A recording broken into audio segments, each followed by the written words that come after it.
Stalking someone has just become that much easier.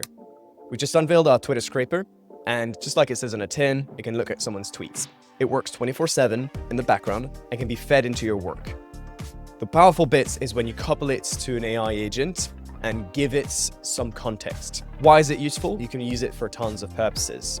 You can do some market research, competitor analysis, or you can do a persona analysis. Let's look at this example. This is Philip Kazera, the CEO of Wordware, and say we wanted to analyze his online persona or emulate his style, his way of writing, his way of posting. Here we can see that there's tons of videos and thoughts being shared.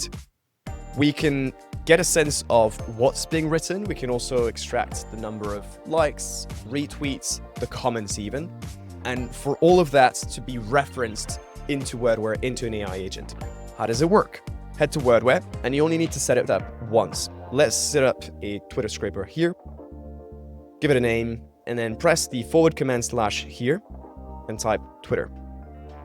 Type enter, and that's it. You've got a Twitter scraper. Now we just need to set it up.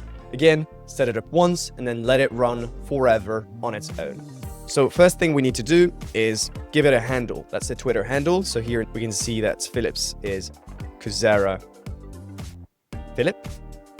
And then tell it the number of tweets we want to look at. The baseline is 30. I want a bigger context window. I want to look further in time. So let's stay 80 instead. And then determine if you want to include anything else in the extraction, including media. That's it. Let's run it and see what happens. And there you go. It's extracted a ton of tweets. This last one is pretty funny.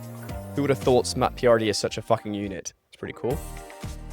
And now we've got an extract, but it's not useful in itself. Now, what you could do is simply send that to a Google Sheet and do some analysis yourself. But actually the beauty of this is this forms part of an AI agent. So you can let that agent do the work for you, whatever it is, persona analysis or emulating that persona style and so on and so forth. So you can find an example of that functionality on our website, on our landing page. And that's pretty much it for today. Very nice.